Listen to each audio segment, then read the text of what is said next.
মেহেরপুর সদর উপজেলার বারাদি ইউনিয়নের এবং পিরোজপুর ইউনিয়নের মাঝামাঝি সেউটি নদী প্রবাহিত এখানেই নির্মিত হয়েছে গহরপুর নামে একটি ব্রিজ।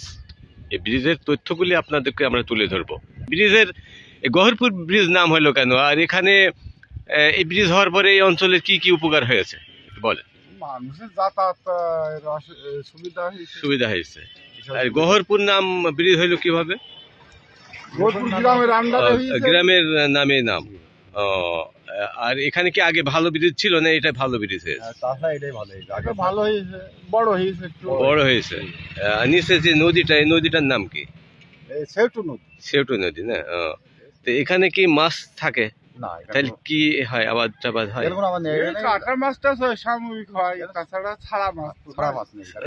এমনি মানে যে মাছটা মানে হয় আর কি, সেটা কি কি মাছ পাওয়া যায় এখানে? কাঠ মাছ আপনার যেমন ট্যাংরা পাওয়া যায় না?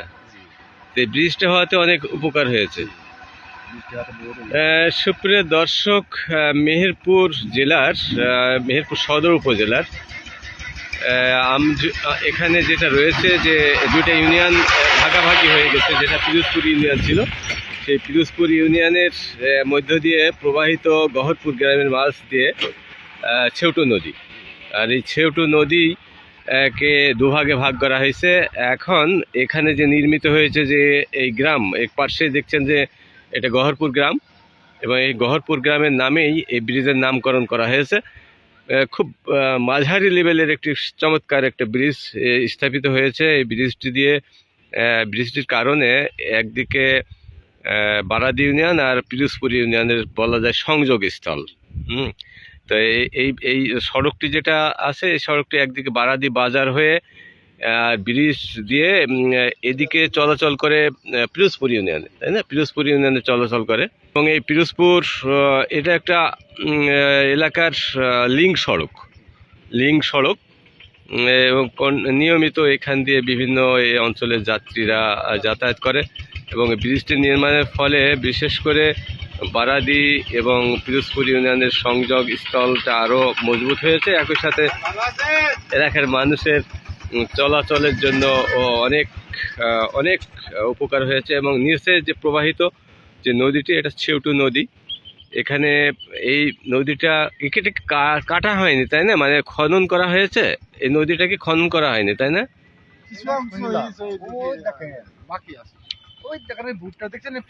আচ্ছা, তো দখল হয়ে গেছে, আশেপাশে সব পাবলিক দখল করে দিয়েছে না? ওই যে দখল বলতে আপনার নদী তো নেই, মানে চারিদিকে তো দখল, মানে জমি চাষ শুরু হয়েছে। হ্যাঁ, ওদিকে নেই, ওদিকে আপনার নদী, ওদিকে আপনার একদম আপনার এই পর্যন্ত। সুপ্রিয় দর্শক, যেটা দেখছেন যে এই দুই পাড় একেবারে বিভিন্ন যাদের জমি ছিল তারা আস্তে আস্তে আস্তে নদীর মাঝখানে চলে এসছে। বলা যায় যে দখল করে ফেলেছে, এবং এই দখল মুক্ত হওয়া দরকার। সেটু নদী দখল না মুক্ত হলে ভবিষ্যতে পানি প্রবাহ বন্ধ হয়ে যাবে। আর মুখে যেটা দেখছেন যে পানির গভীরতা বা পানির যে স্তর, কিন্তু আস্তে আস্তে আস্তে এটা কমে একেবারে জীর্ণ শীর্ণ হয়ে গেছে নদীটা। অর্থাৎ পাবলিকের দখলে রয়েছে। স্থানীয় প্রশাসন এই বিষয়ে ভূমিকা রাখা দরকার।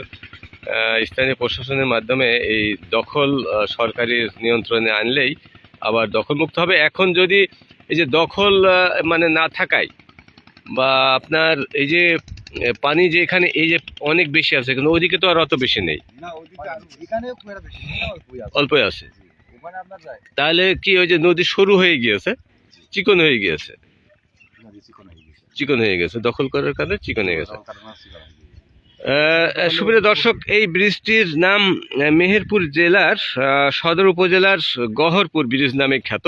যেহেতু পাশে একটি গ্রাম রয়েছে, গ্রামটির নাম গহরপুর, আর এই গহরপুরের নামেই গহরপুর ব্রিজ।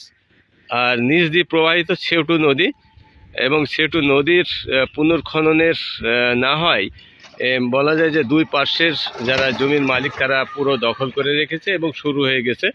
ভবিষ্যতে এই দখলমুক্ত না করতে পারলে এই নদীর বা পুনর্খনন যদি না হয়, নদীটা দিয়ে যে এলাকার মানুষের যে সর্বোচ্চ যে উপকার, বিশেষ করে যে পানির বা সেচ কাজে ব্যবহার, বা বিভিন্ন দেশি মাছ রয়েছে, সেগুলি আস্তে আস্তে বিলুপ্ত হবে। আপনি নদী ছোট হয়ে গিয়েছে, তো এইটা মানে এর নিশ্চয়ই আরো বড় ছিল নদীটা, আর নদী বড়র কারণে তো বড় ব্রিজ হয়েছে। হ্যাঁ বড় তো এটা মনে হয় যার পাশে যার জমি সে আস্তে আস্তে দখল করে দিয়েছে। এটা পুনর্খনন দরকার।